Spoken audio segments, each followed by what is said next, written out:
সাধারণ নির্বাচন নাই। যদি আমরা রসমূল ইয়া থাকতো বিগত 15-20 বছরে প্রত্যেক 5 বছর পরে নির্বাচন নাই, তাইলে হইল এটা স্বাভাবিক নির্বাচন। এগুলো আমরা ঈদের চান পাইছি, কারণ আজ যার বয়স 34, এই বান্ধায় কোনদিন ব্যালট দেখার সুযোগ পাইছিল না, এবার পয়লা দেখবার। আমরা শক্তিতে ভোটার সুযোগ পাইছে না, আল্লাহর মেহেরবানিতে আছে। কথা লাগে আমরা এই ভোটটারে এলা করতাম না, অত্যন্ত গুরুত্বের সাথে নিতাম। এবং গুরুত্বের সাথে আপনারা নিশ্চয় রাত 11টার সময় শীতল রাত তেমুখী যখন আমরা সব বাদ আছি, এর মানে আপনারা গুরুত্বের সাথে নিশ্চয়। আমি কোন সময় সের সমালোচনা করা পছন্দ করি না, আইও করতাম না। খালি ওটুক কইরা আরো যারা প্রতিদ্বন্দ্বিতা করা দেশের মাঝে আমরা যে পদ হারাইছি পদর লাগি, এরা মাঝে মাঝে মাথা উঠলে দল লাগে। এরা মাথার ভিতরে কিলা কিলা দেন একটা হিংস্র ভাব। এটার নাম নেতৃত্ব নাই। মানুষের ডর দেখানি, রক্তচক্ষু দেখানি, গিবত করা, খালি গিবতও করা। খালি গিবত করিয়া তো দেশ চালাই যায় না। দেশ চালানির লাগি দেশ চালানির পরিকল্পনা লাগে, দেশ চালানির আহল লাগে। খালি সমালোচনা করিয়া মানুষের গালমন্দ করে যদি দেশ চালাই যাওয়া যাইত, আচ্ছা বার্ধক্য এরার কথা আশা করা যায়, এরা গালিয়ে গালিয়ে কদিন পরে এরা নিজে পাবে। কিন্তু আমরা তো দেশটা আগুয়ে নিতাম, কারণ এই দেশের সংখ্যাগরিষ্ঠ মানুষে বিশ্বাস করে, প্রত্যাশা করে যে জিয়াউর রহমান এবং বেগম খালেদা জিয়ার দল, তারেক রহমানের দল, এই দলটারও সামর্থ্য আছে এই দেশটাকে সঠিকভাবে পরিচালিত করা। অতীতেও আমরা দুইজন জিয়াউর রহমান এবং বেগম খালেদা জিয়া খুরিয়া দেখাইছিল, ইনশাআল্লাহ আগামী দিন জনাব তারেক রহমানের খুরিয়া দেখাইবা। আর আমরা যারা বাংলাদেশের বিভিন্ন কুলার দলের প্রতিনিধি হিসাবে নির্বাচন করলাম, আল্লাহ যদি মেহেরবানি করেন আপনারা সমর্থন পাই, আমরা নির্বাচিত হইয়া তারা তার আপনি শক্তিশালী করব, সমন্বিত ভাবে এই দেশটার উন্নয়নের লাগে আমরা পরিকল্পনার বাস্তবায়ন করব। আগামী দিন আমরা নির্বাচিত হইলে প্রথম যে কামটা আমরা করতে চাই, এটা হলো 50 লাখ পরিবারের আমরা ফ্যামিলি কার্ড দিতে চাই। এই ফ্যামিলি কার্ডটা উপর মহিলাদের নামে। 50 লাখ পরিবার মানে প্রায় 2.5 থেকে 3 কোটি মানুষ, একটা পরিবারের 5 জন বা 6 জন সদস্য হিসাবে। এরা প্রত্যেক মাসও সরকারি তরফে ইনশাআল্লাহ 2 থেকে 2.5 হাজার টাকা মূল্যবানের খাদ্য সামগ্রী পাইবা। তাইলে যারা আর্থিকভাবে অনটন আছে, এরা লাগে একটু আশা হইব নাকি? আচ্ছা। আর এই সিলেট আগামী দিন আমরা মিল ফ্যাক্টরি স্থাপনের মাধ্যমে কর্মসংস্থানের ব্যবস্থা করতে চাই।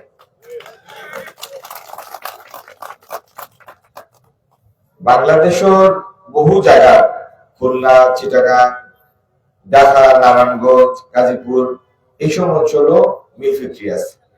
একটা মিল ফ্যাক্টরি 2000, 4000, 5000 মানুষের কর্মসংস্থান হয়। কিন্তু সিলেটের যে অর্থনীতি, এটা এখনো মূলত দোকান নির্ভর, প্রবাসী আয় আর দোকান নির্ভর। তো দোকানে তো হাজার হাজার মানুষকে খাম দিতে পারে না একটা দোকানে। একটা দোকানে 2 জন, 4 জন, 5 জন, 10 জনকে খাম।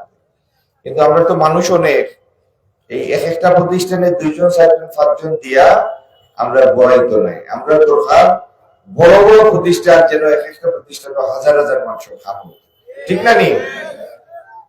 আচ্ছা। দ্বিতীয় হইলো, আমরা আগামী দিনের আর একটা পরিকল্পনা হইলো, আমরা মাঝে যারা লেখাপড়া করছে, যেমন শাহজালাল ইউনিভার্সিটি বার হয়েছে, কলেজ থেকে ফুরিয়ে বার হয়েছে, এইরকম ছেলে মেয়েরে আমরা কম্পিউটার সংক্রান্ত বিভিন্ন পেশার ক্ষেত্রে সম্পৃক্ত করতাম। এটার লাগে তাহলে আমরা তহবিল দিব, ট্রেনিং দিব, অন্যান্য সুবিধা দিব। তাইলে খামর প্রত্যাশী মানুষের সংখ্যা কমবো না, নেই খাম পাইলে। আচ্ছা। তৃতীয়ত, এই সিলেট দেখুন, বাংলাদেশ তো একটা ছোট্ট দেশ, সাইজে ছোট্ট, 55,598 বর্গ মাইল, কিন্তু জনসংখ্যা অনেক বেশি, 20 কোটি মানুষ। আমরা প্রাকৃতিক সম্পদ একেবারে সীমিত, সোনার খনি নাই, হীরার খনি নাই, যেটা সৌদি আরব, আমেরিকা, অন্যান্য জায়গাতে আছে। আমরা আছে কিছু জমি, উর্বর জমি। আমরা বাংলাদেশের প্রায় কৃষি জমি, অনাবাদী জমি আবাদি হয়েছে, আর 1 ফসলি জমি 2, 3, 4 ফসলি পর্যন্ত হয়েছে। কিন্তু সিলেটি প্রক্রিয়াটার বারে রয়েছে। আমরা আগামী দিন শুকনার সময় সেচর ফানির ব্যবস্থা করিয়া, আর যে সমস্ত জমি ফানি নিষ্কাশনের ব্যবস্থা করিয়া সিলেটের প্রত্যেকটা কৃষি জমিতে ইনশাআল্লাহ আর একটা বাড়তি ফসল উৎপাদন করব। আমরা প্রাকৃতিক সম্পদ সীমিত, এই সীমিত সম্পদের উপযুক্ত ব্যবহার যদি আমরা না করি, তাহলে আল্লাহর নিয়ামতের হক আদায় হয়নি, না হক আদায় করতাম। আমরা গরিবী হরাইতাম, যেটুকু আল্লাহ দিছে এটার পরিপূর্ণ সদ্ব্যবহার করিয়া। এটা করতে পারলে আমরা যারা কৃষিজীবী পরিবার, এরা দুইটা বড় ফসল মুখ দেখবা, আর এই দেশের ভিতরে তো বাড়তি খাদ্য শস্যটা থাকবো, দেশের খাদ্য পরিস্থিতি কিছুটা সহজ হইব। এই সিলেট 8 লাখ টন বাড়তি ফসল হইব শুধু এই কারণে শুকনা মৌসুম সেচের পানির সুযোগে। আর সিলেট অনেক সুন্দর জায়গা, চা বাগান আছে, নদী নালা, খাল বিল, জলপ্রপাত বহুত আছে, কিন্তু মানুষে একবার গিয়া আরাম পায় না, দ্বিতীয়বার যাইতে চায় না। তো আগামী দিন আমরা পর্যটন সংশ্লিষ্ট যত অবকাঠামো আছে, রাস্তাঘাট, ব্রিজ, কালভার্ট, এগুলো তো ইনশাআল্লাহ দ্রুত আমরা উন্নয়ন করবো, এবং যাতে দেশি এবং বিদেশি মানুষ পর্যটক হিসাবে আয় সিলেট বেশি বেশি আয়। এমনি তো আয় বেশি, শাহজালাল সাহেব, শাহফরান সকল মাজারও আয় এক শ্রেণীর মানুষ, আরো শ্রেণীর মানুষ লালাখাল, রাতারগুল, সাদাপাত্তর, কৃষ্ণাকান্তি ওদের যায়। বেশি বেশি হাজার হাজার মানুষ যেন আয়, দেশের বাইরে থেকে যেন মানুষ আয়, ওটা লাগিয়ে আমরা অবকাঠামো উন্নয়ন করব। সিলেট যদি আইয়া দুইটা বড় ফসা খরচ করে, সিলেটের মানুষের লাগে এটা লাভজনক হইব না। আচ্ছা, আর এই সিলেটের যত নিসা ওয়ার্ড আছে, এগুলোর ভিতরে জলাবদ্ধতা হয়ে যায়, ধুলা মেঘ দিলে পানি হয়ে যায় কোমর সমান। এই জলাবদ্ধতা সমস্যা ইনশাল্লাহ আগামী দিন আমরা স্থায়ী সমাধান করব। আর দুইটা নদী আমরা সিলেট এখন ভিতরে, সুরমা আর সেঙ্গর খাল, দুইটা পার ভাঙে, সুরমায় কোনো কোনো জায়গায় 2 পার ভাঙে। ইনশাল্লাহ এই 2 নদীর পাঙ্গের প্রতিরোধ আমরা স্থায়ী ব্যবস্থা নেব।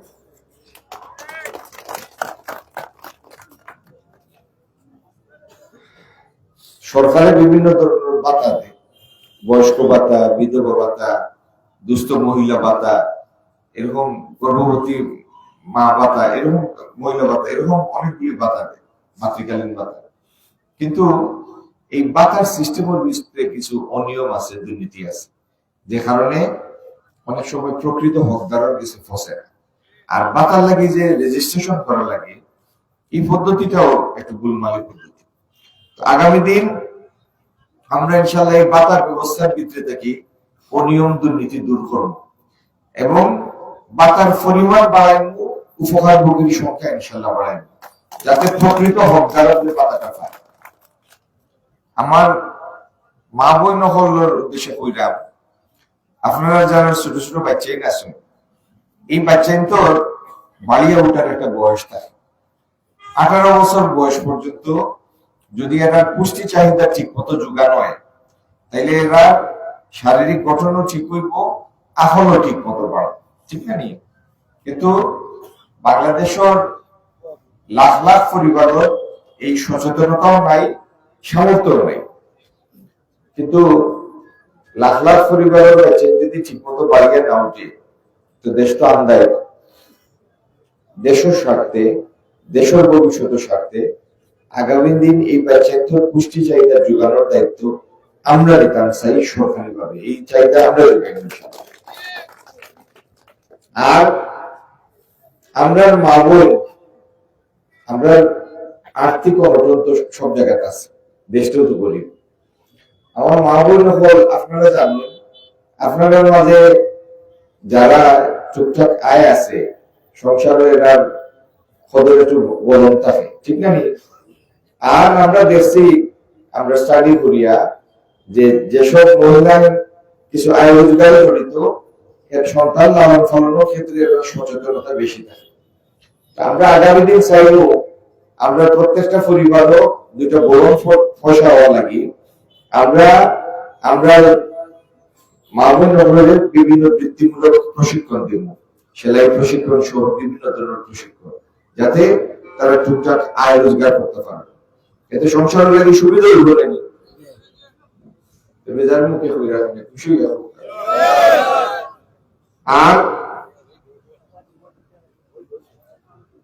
বিএনপির প্রত্যেকটা সরকার শিক্ষার উপরে জোর দিচ্ছে। জিয়াউর রহমান সাহেব যখন ফলায়, তখন ৬০ জনের মাঝে ৩ জন রাস্তা নিরক্ষর, ও জানতে না, তাই না ইয়া চালু করছিল বয়স্ক শিক্ষা। বেগম খালেদা জিয়া ফলা বাড়াইয়া 12 ক্লাস পর্যন্ত, দ্বাদশ শ্রেণী পর্যন্ত বেতন ফ্রি করে দিচ্ছিলাম, অবৈতনিক করে দিচ্ছিলাম।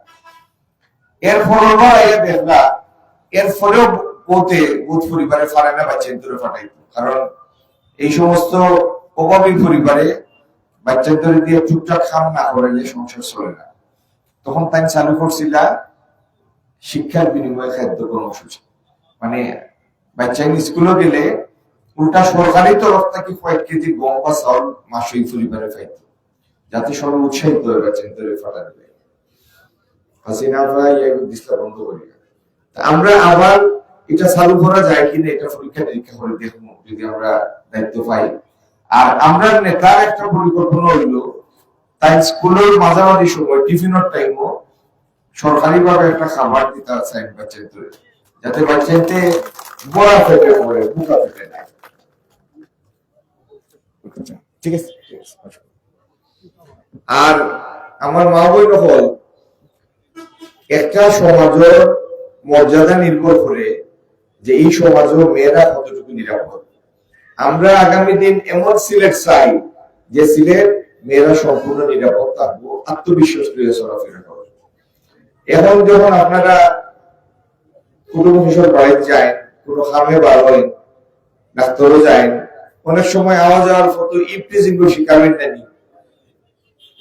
ইপটিজিং যারা করে এরা বোকাটে, ইতারে আমরা খাম দিব, কর্মসংস্থানের ব্যবস্থা করবো। এরপরেও যদি দেখি কেউ ইপটিজিং করা, এর লাগে ঔষধ আছে, ঔষধের ব্যবস্থা। আমরা মা বোনের নিরাপত্তা বিঘ্নিত হয় এরকম কিছু স্থান ইনশাল্লাহ সিলেট হইতো না, যদি আমরা আল্লাহ তৌফিক দেই। আর ইনো কোন সিএনজি চালক পাই আসেননি, আসেননি? আপনি দুতলার গেলেন? ঠিক আছে, অসুবিধা নাই। ধন্যবাদ ভাই। আমরা বিগত সরকারে আপনারা একটা আইন করছে যে ট্রাফিক করলো, আপনারা ফাইন হয়ে যায় আইস ৫,০০০, বহুদিন পরে হয়ে যায় ডাবল, এরপরে হয়ে যায় আরো ডাবল। ১০,০০০ টাকা ফাইন দেওয়ার শুরু করে এর মাস তো শেষ, এর রুজি কিতা করতা, বাজার কিতা করতা, এরপরে হলো রেখার বিল।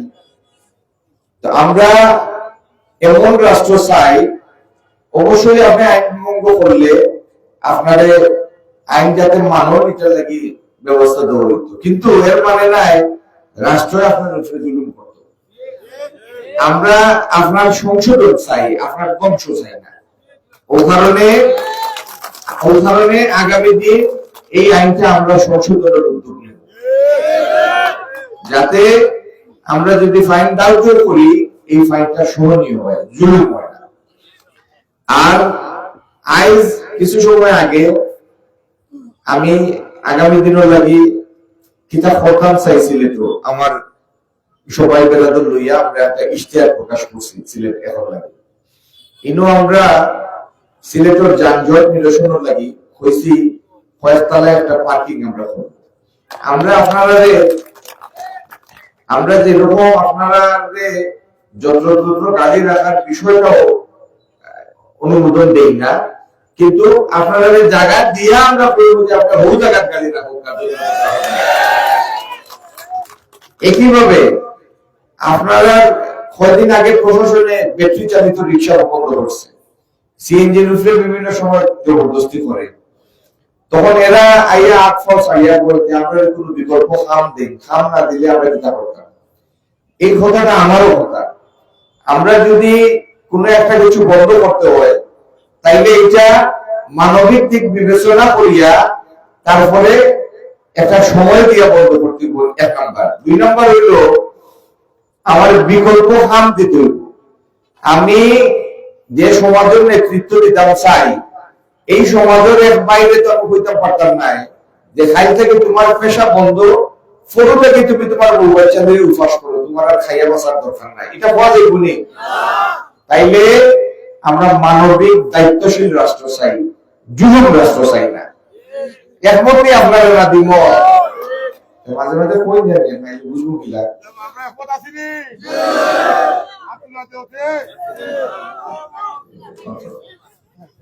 আর আমার ছোট ভাইয়ের যারা সিলেট তো খেলার মাঠের অনেক অভাব নানি, খেলতে চাইনি, তাইলে আগামী দিন সিলেটের সদর উপজেলার 7টা ইউনিয়ন আছে, 7 ইউনিয়নও ইনশাল্লাহ আমরা 7টা খেলার মাঠ করব। আর বর্ধিত যে ওয়ার্ড, ইদানিং যে কয়টা ওয়ার্ড হয়েছে ইউনিয়ন বাদ গিয়া, ইনো স্থান প্রাপ্তি সাপেক্ষে খেলার মাঠ হইব যদি স্থান পাওয়া যায়। আর মূল শহরও তার মাঠ সম্ভব নাই, ইনো ইনশাল্লাহ আমরা কাভার্ড স্পোর্টস ফ্যাসিলিটি তৈরি করবো, যেন মিনি ফুটবল থাকবো, ভলিবল থাকবো।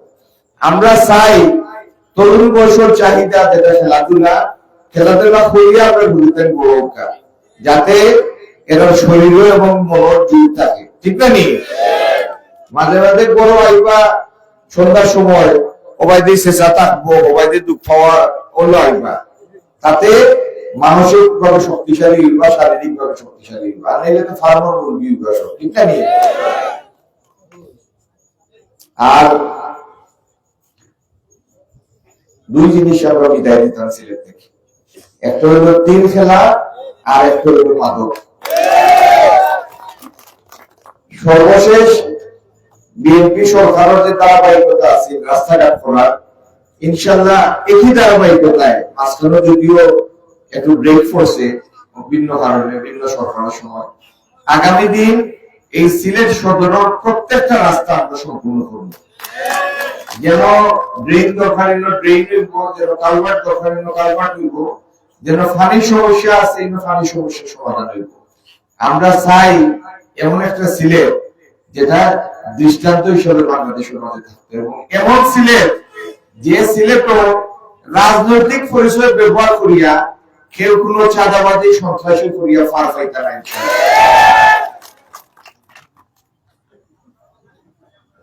আমার এই কথা লোকে আপনারা একমত নেই, তাইলে আমরা এই পরিকল্পনার কথা মেহরবানি করি আপনারা কুটুম খেস, বন্ধু বান্ধব, পাড়া প্রতিবেশী সবার কাছে ফসাই দিবা, ফসাইয়া অনুরোধ করবা যে আমরা এই পরিকল্পনার সমর্থন করি, আমরা সিলেক্টে পরিবর্তন করতাম চাই, তুমি তাইলে সমর্থন করো, আর সবে মিলিয়া 12 তারিখ ভোট দিয়া আমরা দামের শীর্ষে জিতাই আনি। আর দোয়া চাই আপনারা গেছে যে দোয়া করতা আল্লাহ তৌফিক দিতা আপনারা লাগি এই খামপুর যেন আমরা কামিয়াবির সাথে সম্পন্ন করতে পারি, আর এই খামপুর করে আল্লাহ তার সন্তুষ্টি অর্জনের জরিয়া হিসাবে কবুল করতা। আসসালামু আলাইকুম।